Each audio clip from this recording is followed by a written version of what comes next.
Hello my dear student, board exam solution में आपका स्वागत है। फ्रेंड्स, मैं फुलेंद्र सिंह और मैं आज आप लोगों के लिए लेकर आया हूँ रामधारी सिंह दिनकर का जीवन परिचय, जो कि यूपी बोर्ड एग्जाम के लिए बहुत ही महत्वपूर्ण है। चलिए देख लेते हैं कि इसका क्वेश्चन आप लोगों को किस प्रकार से दिया जाता है। यहाँ पर स्क्रीनशॉट के माध्यम से समझने की कोशिश करेंगे। दिया जाता है प्रश्न 6 का खंड क में निम्नलिखित लेखकों में से किन्हीं एक का जीवन परिचय देते हुए उनके रचनाओं का उल्लेख कीजिए।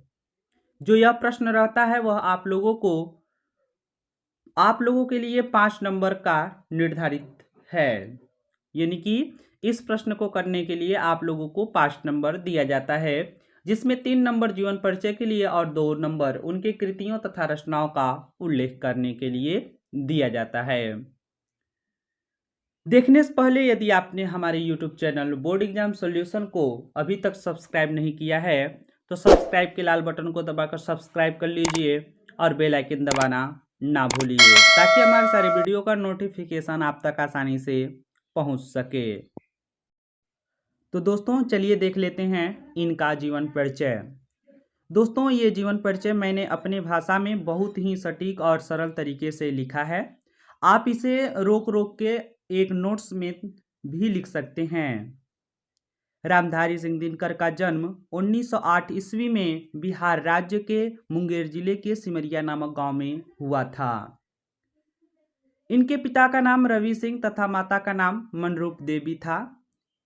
दोस्तों, आप लोगों को इनका सन और जन्म स्थान, फिर इनके माता और पिता का नाम बहुत ही अच्छे तरीके से लिखना है ताकि आपको फुल नंबर मिल सके। इनके बचपन में ही इनके पिता का देहांत हो गया। इन्होंने पटना विश्वविद्यालय से बीए की परीक्षा उत्तीर्ण की। चलिए आगे देखते हैं। पारिवारिक कारणों के कारण इनकी आगे की पढ़ाई न हो सकी और नौकरी में लग गए। कुछ दिनों तक इन्होंने प्रधानाचार्य के पद पर कार्य किया। कुछ दिन बाद ये बिहार विश्वविद्यालय के हिंदी विभाग के अध्यक्ष पद पर आसीन हो गए। अध्यक्ष पद पर आसीन होते हुए ये राज्यसभा के मनोनीत सदस्य भी चुने गए। फिर चलिए देखते हैं आगे की स्लाइड में।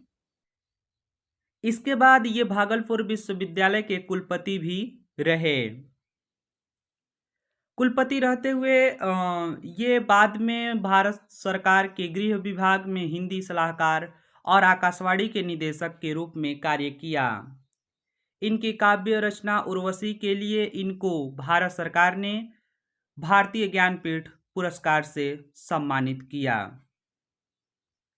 दोस्तों, मैंने ये जो ब्लैक ब्लैक लिखा है, आप लोगों को भी ऐसे ही ब्लैक ब्लैक करके लिखना है। जो कि ब्लैक से लिखा है मोटे अक्षर से, उसे भी आप लोग अच्छे तरीके से जब कॉपी में लिखिएगा तो मोटे और डार्क पेन से लिखिएगा। चलिए आगे की ओर देखते हैं। भागलपुर विश्वविद्यालय द्वारा इन्हें डिलीट की उपाधि से सम्मानित किया गया। दोस्तों, आप लोग पॉइंट टू पॉइंट, यानी कि जो घटनाक्रम है उसे आप लोग उसी तरीके से लिखिएगा जिस तरीके से मैंने इस वीडियो के माध्यम से बताया है। अगर आप इस तरह से लिखते हैं तो कोई भी आपका 5 नंबर काट नहीं सकता है। अन्यथा और बच्चे क्या होते हैं, बिना घटनाक्रम के ही लिख देते हैं जो भी मन में आता है। तो अगर आप घटनाक्रम को अच्छे से याद करते हैं तो आप वहाँ पर लिख भी सकते हैं और अच्छा नंबर भी प्राप्त कर सकते हैं।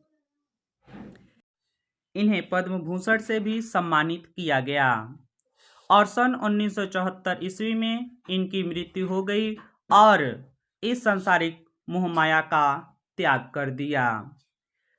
इनके प्रमुख रचनाओं की बात करें तो दर्शन और संस्कृति में धर्म, भारतीय संस्कृति की एकता, संस्कृति के 4 अध्याय इनके दर्शन और संस्कृति की रचनाएं हैं। निबंध संग्रह की बात करें तो निबंध संग्रह में अर्धनारीश्वर, वट पीपल, उजली आग, मिट्टी की रेत, रेती के फूल इत्यादि इनके निबंध संग्रह है। दोस्तों पहले इसी क्वेश्चन को इस प्रकार से पूछा जाता है, किन्हीं दो रचनाओं के नाम लिखिए। अब ऐसा नहीं पूछा जाता है, लिख दिया जाता है उनके रचनाओं का उल्लेख कीजिए। तो आप लोगों को जितना याद रहेगा उतना आप लोगों को लिख देना है। चलिए और आगे की रचनाओं के बारे में हम लोग देखते हैं। और आगे की रचनाएं जैसे कि आलोचना, आलोचना में शुद्ध कविता की खोज, यात्रा साहित्य में देश विदेश, बाल साहित्य, जो बाल साहित्य है इसमें मिर्च का मजा, सूरज का ब्याह।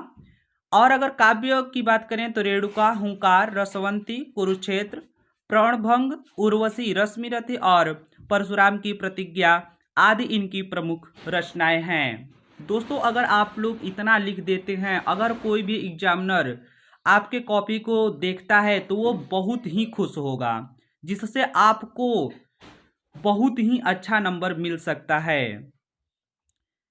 दोस्तों मैंने इस वीडियो के माध्यम से रामधारी सिंह दिनकर का जीवन परिचय बताया। ठीक ऐसे ही यूपी बोर्ड से रिलेटेड अन्य सारी वीडियो के लिए आप हमारे YouTube channel board exam solution को सब्सक्राइब कर सकते हैं।